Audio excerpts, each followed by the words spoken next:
Comme quoi, il y a une justice. Comme quoi, il y a une justice dans le monde. Bonjour à tous, j'espère que vous allez bien. Bienvenue dans cette nouvelle vidéo. Et aujourd'hui, double réaction. Un double débrief parce qu'on va parler dans un premier temps du classement du Ballon d'Or de Ousmane Dembélé. Et de réagir aussi aux propos du père de Lamine Yamal qui crie carrément au scandale par rapport au classement de Lamine Yamal qui finit deuxième du Ballon d'Or à 17-18 ans, ce qui est quand même extrêmement fort. Et honnêtement, même ça, je vais commencer d'abord par ça. Ensuite, je vais vous parler du top 10. À mes yeux, à mes yeux, pourquoi il est cohérent. Et aussi débriefer un petit peu le match OM Paris Saint-Germain. Alors je sais, j'avais dit que je boycotterais le match. Euh, j'ai pas l'intention de me cacher. Parce que oui, c'est le classico de la honte. Mais j'y reviendrai un petit peu plus tard. J'y reviendrai un petit peu plus tard et vous allez comprendre euh, pourquoi c'est, pourquoi à mes yeux c'est le classico de la honte. Même si en soi, quand on regarde le match, l'OM mérite complètement cette victoire et même si j'avais dit oui, l'OM ne mériterait pas sa victoire, j'ai été naïf, clairement naïf. Donc on va commencer par la réaction du père de Lamine Yamal qui, euh, je trouve, est disproportionné. Alors oui, c'est vrai qu'on aurait pu se dire sur le côté, parce que sur tous les critères, il y en a un où Lamine Yamal est devant Ousmane Dembélé, c'est au niveau du caractère impressionnant.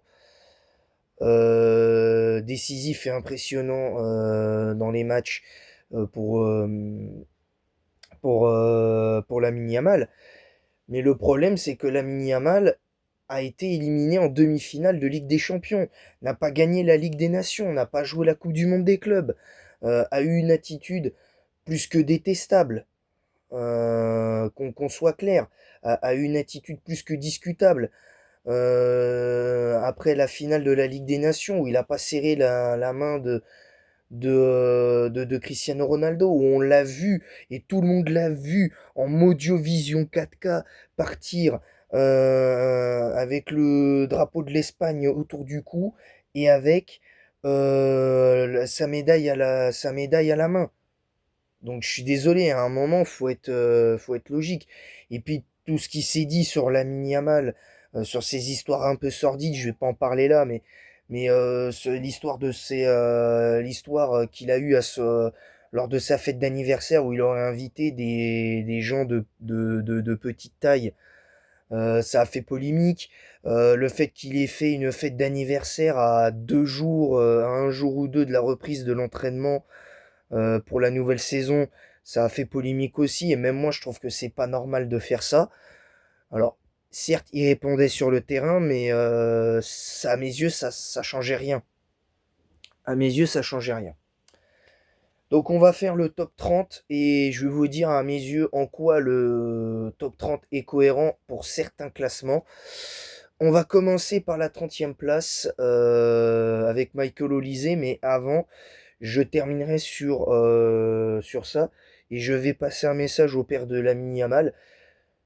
Monsieur le papa de Lamine Yamal, quand vous comprendrez que c'est pas uniquement le fait d'être désigné meilleur joueur du monde, qu'il a les qualités pour être meilleur joueur du monde pour avoir un ballon d'or, quand votre fils comprendra qu'il faut gagner la Ligue des Champions, qu'il faudra être humble, certes ambitieux, mais humble, et qu'il faudra pas jouer les gars dégoûtés quand il perd un trophée et qu'il faudra faire bien plus que ce qu'il a fait sur la saison avec le Barça où il fait championnat, où il fait le triplé championnat, Coupe d'Espagne, Coupe du Roi.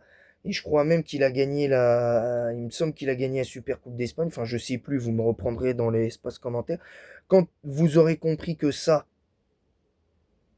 quand il aura compris, votre fils, qu'il faudra avoir un meilleur comportement et pas se la jouer Vinicius en mode Vinicius, on en reparlera. On en reparlera. Donc, Michael Olise, 30e, cohérent. Pour moi, c'est cohérent, c'est pas déconnant. De toute façon, je le voyais pas plus. Je le voyais pas plus haut, à la limite, peut-être devant Erling Haaland et Declan Rice. Mais vraiment à l'extrême limite, mais je le voyais pas plus haut que la 26e place, pour être tout à fait honnête. Ensuite, Florian Wirtz. Florian Wirtz, 29e, cohérent, rien à dire. Il a pas fait grand-chose avec le Bayer Leverkusen cette année-là. Il n'a pas vraiment performé. Même avec l'équipe d'Allemagne, ça a été très très très compliqué ça a été très compliqué à mes yeux pour Florian Wirtz. Alors, même si je reconnais que Florian Wirtz, c'est un sacré joueur. C'est un très très bon joueur, Florian Wirtz.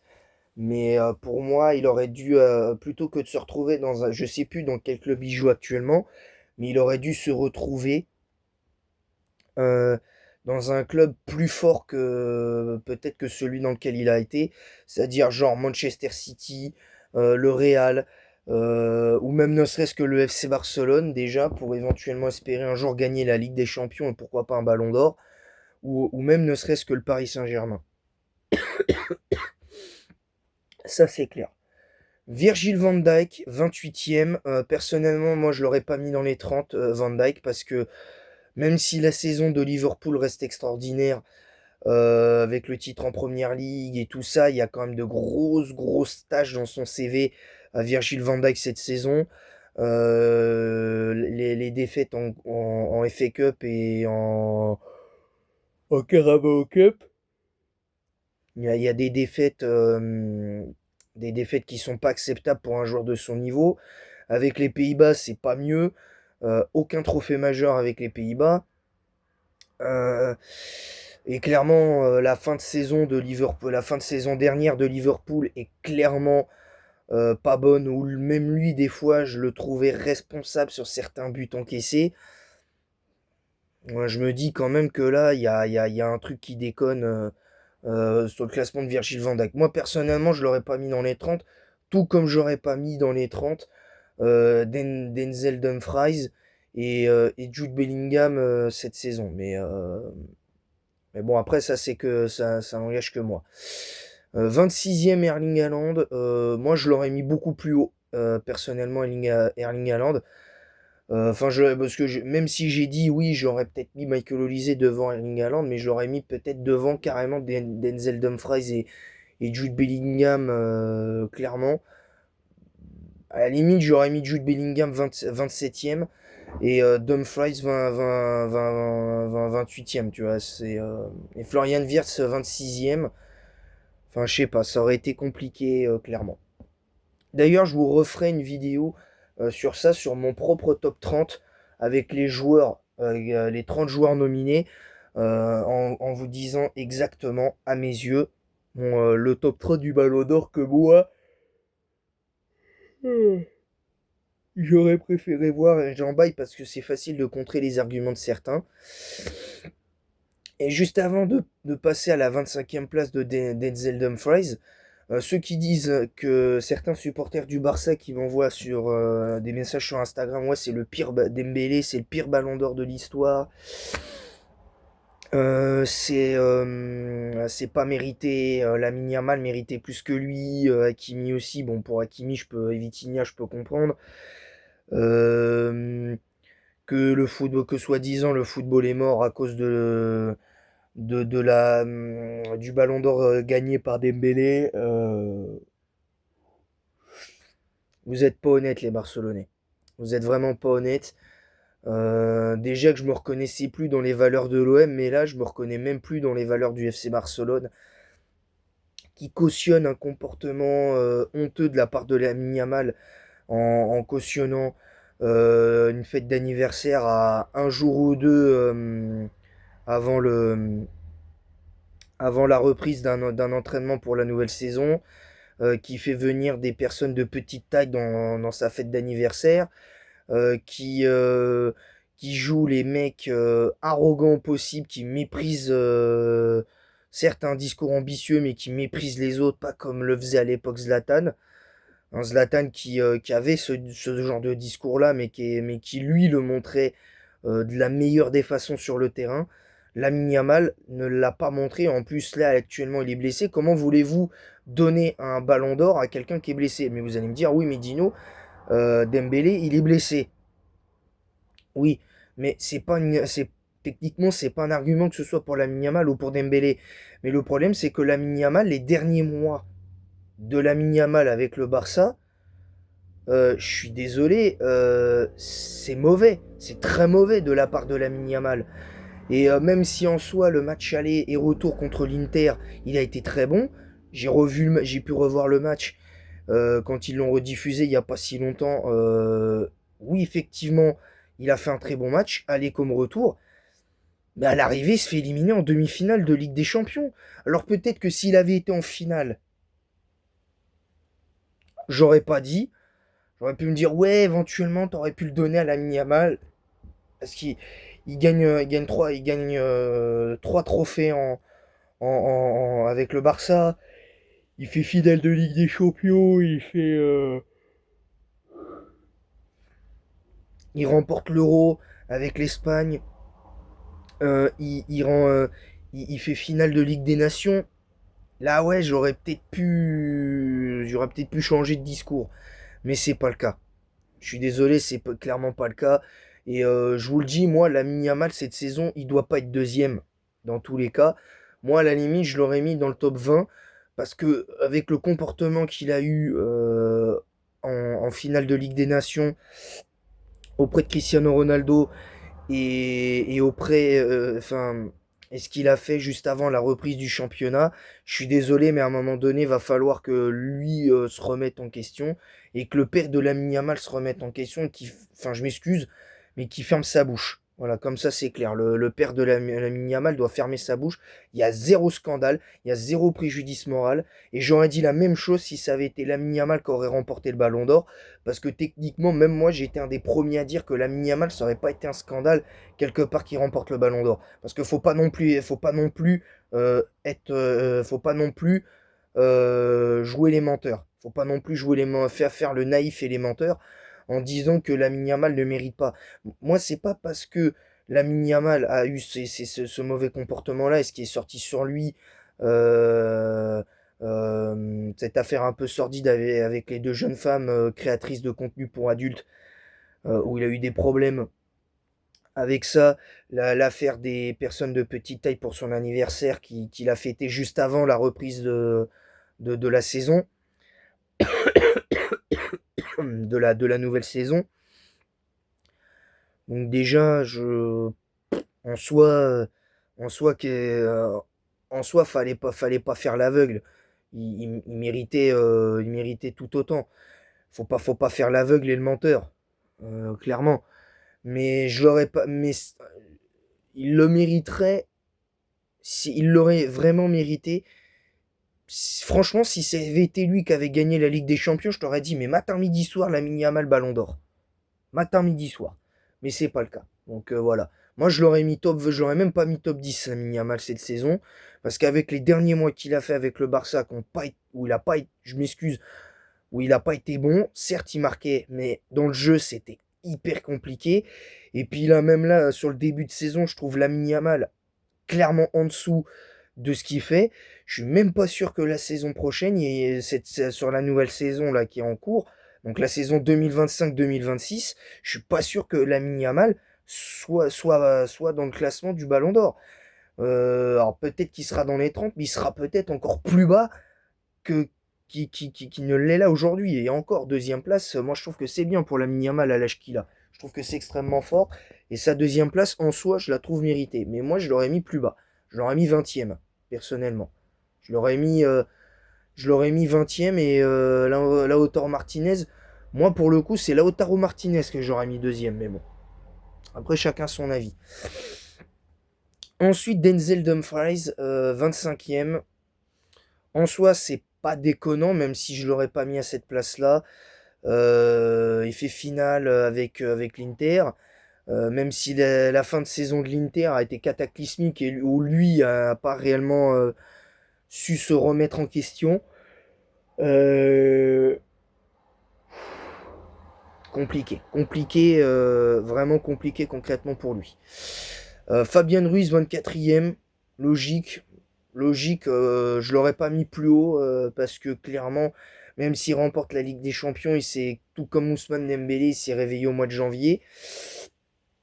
Donc, mais en soi, Dembélé, il mérite plus le Ballon d'Or que Fabien Ruiz parce que Ousmane Dembélé, c'est pas que le fait qu'il se soit réveillé qu'au mois de janvier, c'est que dans le contenu de ses matchs, c'était bon, il y a eu des matchs où il a été un peu moins bon, mais Ousmane Dembélé au mois de janvier, ça a été une machine à but.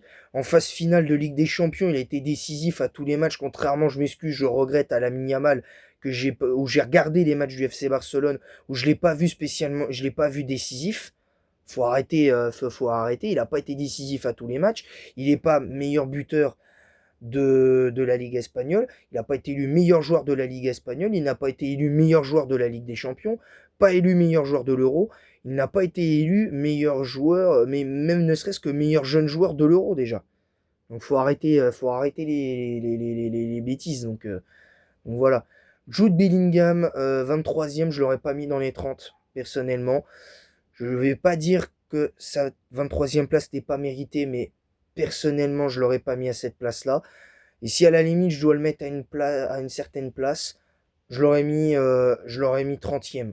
Vraiment, je l'aurais mis au vraiment top 30, à la limite. Mais vraiment, vraiment là. Ensuite, McAllister, 22e, mérité. Parce qu'avec la saison qu'elle a fait avec Liverpool, c'est mérité. Girassi, je l'aurais mis peut-être un peu plus haut, j'aurais peut-être mis devant Gyökeres, parce que même si Gyökeres a marqué une tonne de buts avec la saison pour l'instant qu'il fait avec Arsenal, pour moi n'est pas exceptionnelle. Euh, et même ce qu'il a fait avec le Sporting Portugal, c'est très fort, mais ça aurait dû être bien mieux. À mes yeux, ça aurait dû être encore mieux que ce qu'il fait en termes de stats. Bien que son trophée, Gerd Müller, le trophée du meilleur buteur, il est mérité. J'ai rien à dire là-dessus. Sirou Guirassy, 21e en soi, c'est pas déconnant. Je l'aurais peut-être mis un peu plus haut. Lautaro Martinez, moi je l'aurais mis plus haut, mais ça paraît pas non plus déconnant en soi. Joao Neves, 19e, logique. McTominay, 18e, logique aussi. Lewandowski, je l'aurais pas mis dans les 30 cette saison, tout comme Vinicius, mais bon, il y a des matchs où Lewandowski et Vinicius ont répondu présent quand même avec le Barça et avec le Real, même si ça n'a pas toujours été exceptionnel. Gyökeres 15e, je l'aurais mis plus bas. Je l'aurais mis plus bas, mais bon, après, ça reste mérité quand même à mes yeux, malgré tout.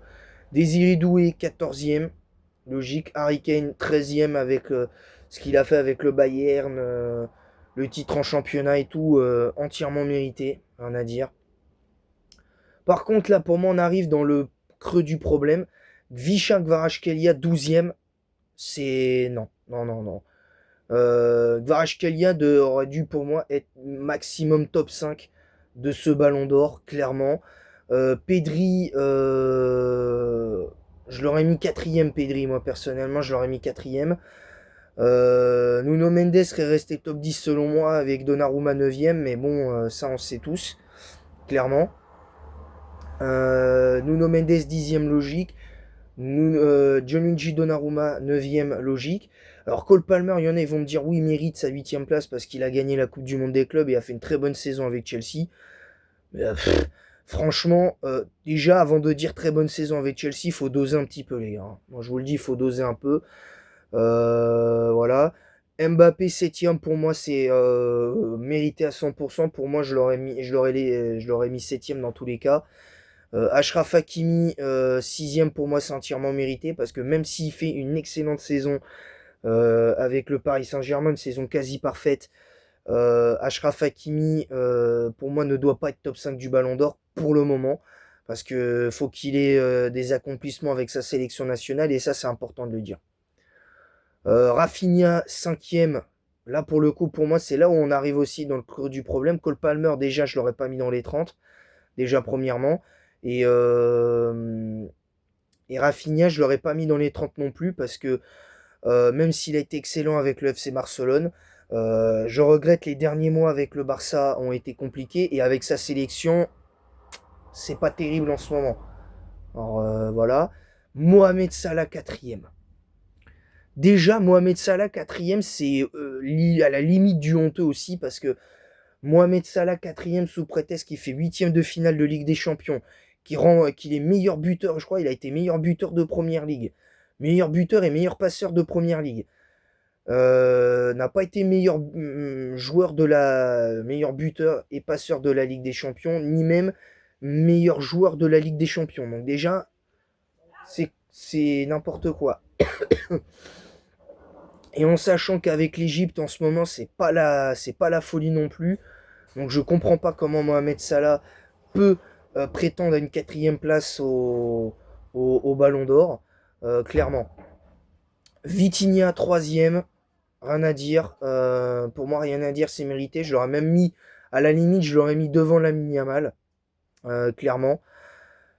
Parce qu'il a été un grand artisan de la saison. Il a été un grand artisan de la grande saison du Paris Saint-Germain, qu'on soit clair. Lamine Yamal 2ème, en soi, c'est pas immérité, mais, parce qu'il y a un mais, je l'aurais mis moi beaucoup plus bas à cause du comportement récent de Lamine Yamal, qui est pour moi un comportement honteux, en disant oui, mais vous n'êtes pas prêt pour tel ou tel truc. Voilà, je trouve que c'est un mauvais comportement, ça donne pas l'exemple aux jeunes. Voilà, désolé, je chassais une mouche. Pour moi, c'est de pas donner l'exemple aux jeunes. Pour moi, il méritait pas. Pour moi, en partie, il mérite pas sa deuxième place au Ballon d'Or, clairement. Et voilà. Et enfin, pour moi, le Ballon d'Or qui est pour moi sur les 10 dernières années du Ballon d'Or, c'est pour moi le Ballon d'Or en soi avec Karim Benzema en 2022. C'est le Ballon d'Or le plus mérité de l'histoire du Ballon d'Or pour moi. Clairement, faut appeler un chien un chat. Ousmane Dembélé mérite entièrement son Ballon d'Or de A à Z. Oui, en équipe de France, c'est pas toujours très bon. Et c'est là où ça coince pour Ousmane Dembélé. Mais c'est la seule ombre au tableau pour moi pour Ousmane. Parce que Ousmane Dembélé, le début de saison, le début d'année 2025, enfin l'année 2024 a été compliquée. Hein, même la saison où il fait demi-finale de Ligue des Champions avec Mbappé, ça a été compliqué pour lui et je pense qu'il était bridé un petit peu Ousmane. Euh, c'était sûr que ça allait être comme ça. Ensuite, et ensuite, il s'est débridé au départ d'Mbappé sur l'année après l'année civile 2024. En 2025, il a été incroyable. Et au mois de janvier 2025, ça a été une énorme surprise ce qu'il a fait Ousmane Dembélé. Il a été décisif à tous les matchs de Ligue des Champions à partir de ce match contre Salzbourg où on donnait pas de chair de la peau du Paris Saint-Germain. Clairement, et voilà. Donc enfin, c'est clair quoi. C'est clair comme de l'eau de roche, on va pas se mentir. Donc tranquille et mille. Décisif aller-retour contre Liverpool en huitième de finale. Décisif aller-retour contre Aston Villa en quart. En demi-finale, il est décisif aller-retour contre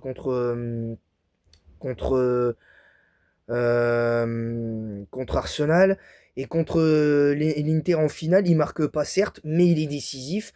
en mettant du danger, hein, notamment sur le but de Désiré Doué, le troisième but du Paris Saint-Germain, où, où, où, où il fait cette talonnade magnifique pour Vitinha.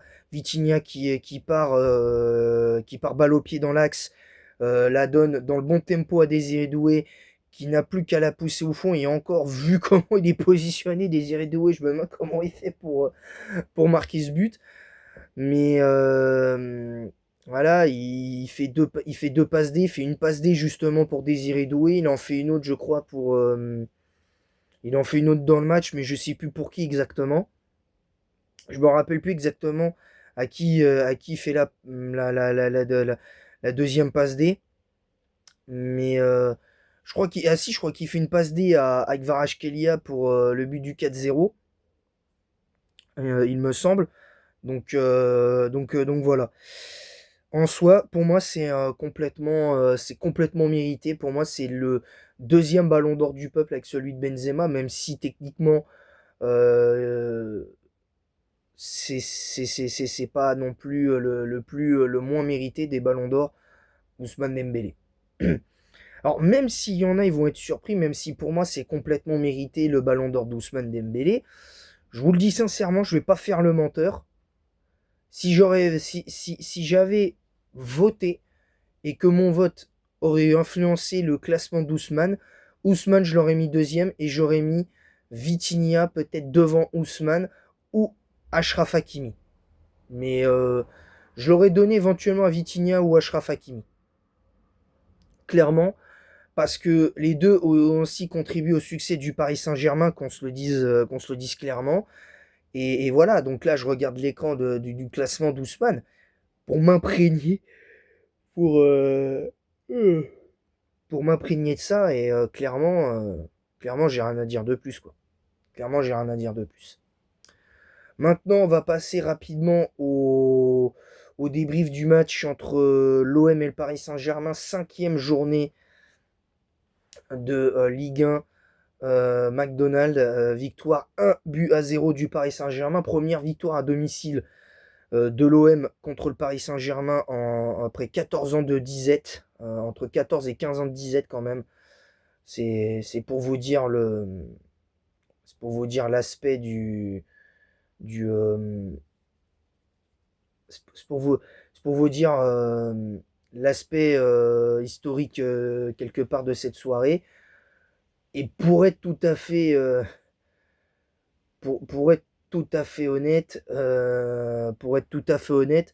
même si en soi j'aurais aimé que ça se passe autrement pour ce match-là, très clairement,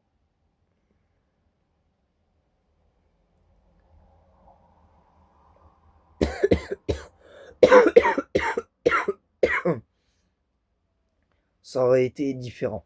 Ça aurait été vraiment différent qu'on soit clair, net et précis sur ça. Qu'on soit clair et précis. Maintenant, je maintiens encore une fois que ce classico, c'est le classico de la honte, que Marseille ne devrait pas être aussi fier que ça d'avoir battu le PSG, tout simplement parce que euh, tout simplement parce que j'estime que gagner un classico dans ce contexte-là avec des joueurs diminués, avec une équipe décimée, une équipe diminuée, pour moi, il n'y a pas de quoi être fier. Je regrette. Il n'y a pas de quoi être fier. Alors oui, l'apanage des grandes équipes, c'est de pouvoir profiter des, comment ça s'appelle, des, comment dire, des, des, de ce que de ce qui est proposé par les grandes équipes, c'est que même quand il y a un joueur absent, bah faut savoir prendre ça en ligne de compte, quoi. Faut prendre ça en ligne de compte à ce niveau-là. Maintenant, moi, en vérité, je vais pas noter les joueurs du Paris Saint-Germain. Ils ont tous été, je m'excuse du terme, mais ils ont tous été nuls. Même si le contexte du match est honteux, ça ne justifie pas le mauvais match face à l'Olympique de Marseille, qui est ton rival historique. Alors en soi, entre guillemets, même si je ne suis plus supporter de l'OM, je renie pas ce que j'ai vécu avec l'Olympique de Marseille. Je suis quand même content en partie que l'OM ait gagné. Comme j'ai dit tout à l'heure, faut pas que je joue le menteur. Faut pas que je joue le menteur à ce niveau-là. Faut pas que je joue le menteur parce que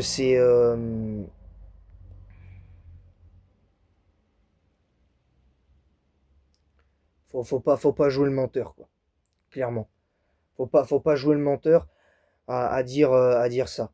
Donc clairement, je vais essayer de noter les joueurs le plus rapidement possible pour vous expliquer à mon sens pourquoi ces joueurs-là ont été bons. Parce que l'attaque, il y avait Gouiri, Greenwood, Pexao. Geronimo Rulli, 8 sur 10.